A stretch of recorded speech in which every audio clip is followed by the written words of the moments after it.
Ouais, donc à ce moment-là, on a dû partir parce qu'on s'est fait griller, mais on était passé à ça d'avoir le chargement. Ah, te voilà enfin. T'as ce que je t'ai demandé?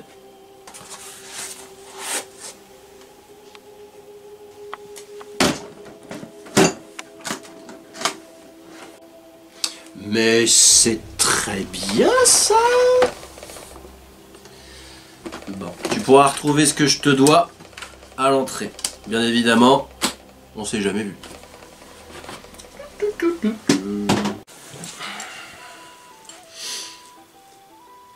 Qu'est-ce qui t'arrive? C'est la première fois que tu vois Ask? Ouais. C'est vrai que la première fois ça fait toujours un peu bizarre. Comment tu fais?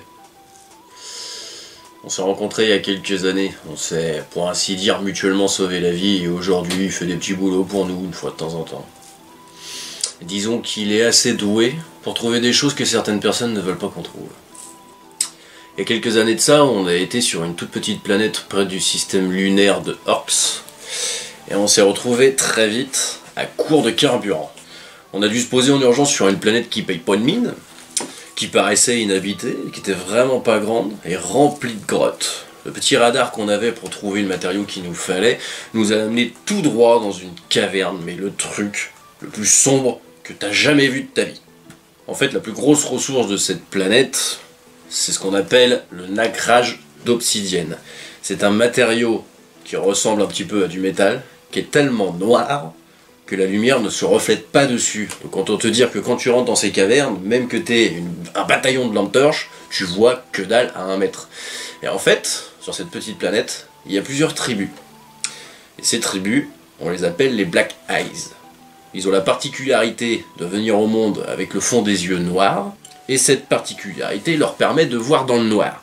Ce qui fait que pour survivre, ils ont monté un petit business où en fait ils descendent directement dans leur caverne pour récupérer le fameux minerai, et ils le revendent ensuite à des petites navettes qui viennent sur leur planète.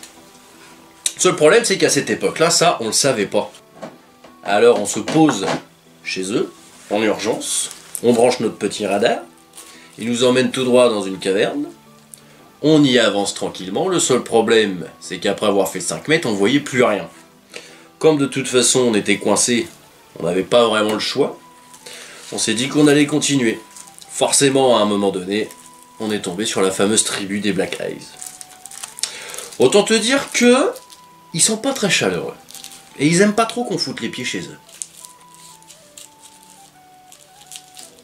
On a à peine foutu les pieds dans la taverne qu'on a commencé à être suivi, mais à l'époque on ne connaissait pas ce peuple, on ne connaissait rien d'eux. Et ce qu'il faut savoir sur cette fameuse tribu, c'est qu'il y a plusieurs stades d'évolution au sein même d'une même tribu. C'est-à-dire qu'il y en a parmi eux qui ne sortent tellement jamais des cavernes que c'est des vraies bêtes en fait.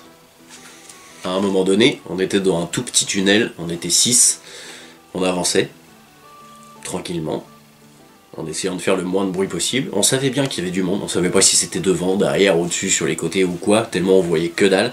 À un moment donné, on décide tout simplement de se mettre en rond et d'allumer toutes nos torches plasma en même temps. Et là, la vision qui te glace le sang à t'en faire perdre tes testicules.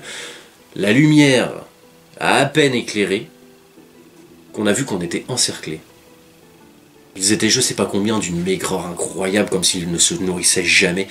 Leurs yeux étaient d'un noir, mais tu pouvais limite te perdre dedans de peur.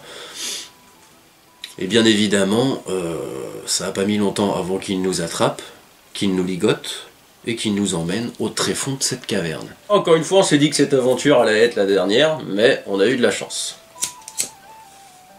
Il s'avère qu'il n'y a pas beaucoup de règles dans ces tribus, mais elles sont très strictes et très simples. Si tu ne vas pas dans le sens de la tribu, tu es exclu.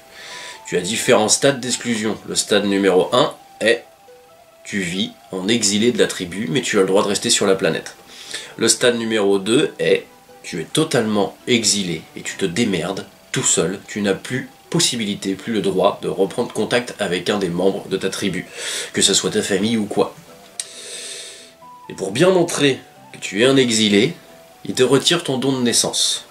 C'est-à-dire que la particularité de ton Black Ace, on te l'ôte.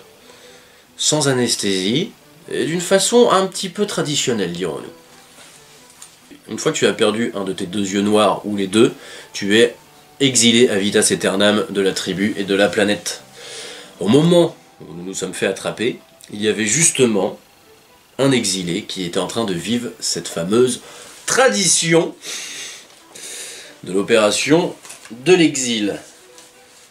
Il arrive, par je ne sais quelle technique, façon ou miracle ou quoi, à s'échapper, vient directement nous libérer, et nous dit tout simplement que si on veut vivre, on le suit.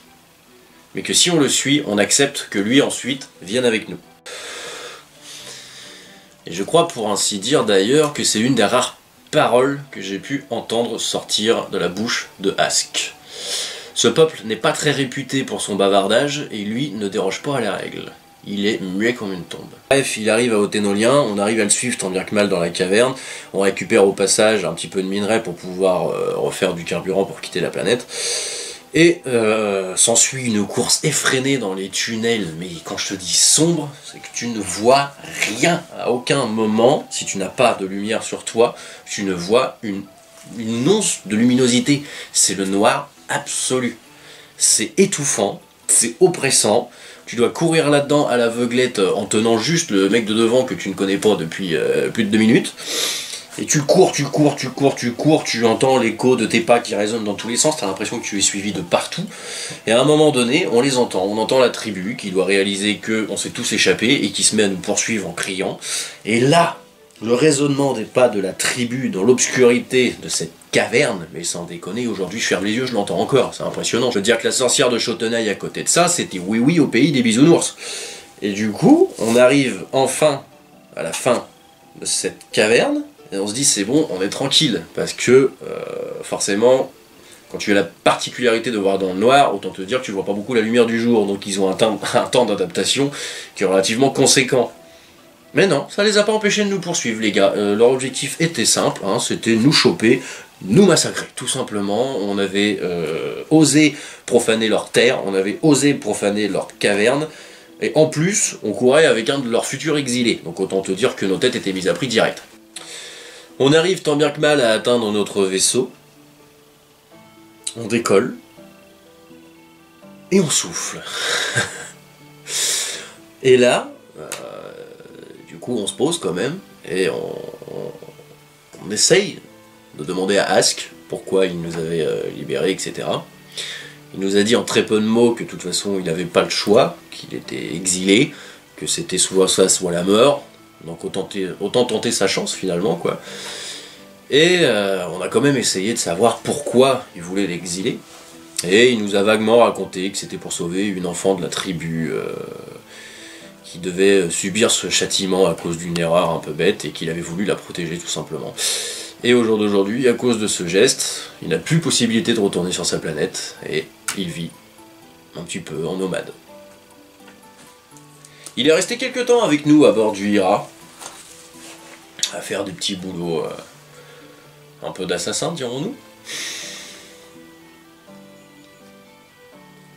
Et puis on s'est vite rendu compte que cette particularité de pouvoir se déplacer la nuit était quand même beaucoup plus profitable au niveau de la chourave. Mais au jour d'aujourd'hui, on sait toujours pas grand chose sur lui. À part qu'il nous a suivis. Mais bon, tu sais bien, que ce soit l'équipage de mon navire ou que ce soit dans ma taverne, chaque être qui fout les pieds ici est pour moi neutre. Je ne pose aucune question, il n'en pose aucune, tout le monde est libre, et on s'en porte pas plus mal. Mais aujourd'hui, je sais toujours pas s'il avait de la famille, s'il avait des amis, une femme. Je sais même pas quel âge il a, à vrai dire. Mais bon, quoi qu'il en soit, au jour d'aujourd'hui, l'équipage de la taverne peut se vanter d'avoir à son beurre un Black Eyes. Bon, j'avoue que t'avais raison. Il est pas mauvais ton tabac, je vais t'en prendre 3 caisses. Et puis après, on va vite décoller. Parce qu'il faut jamais rester plus de 3 jours au même endroit.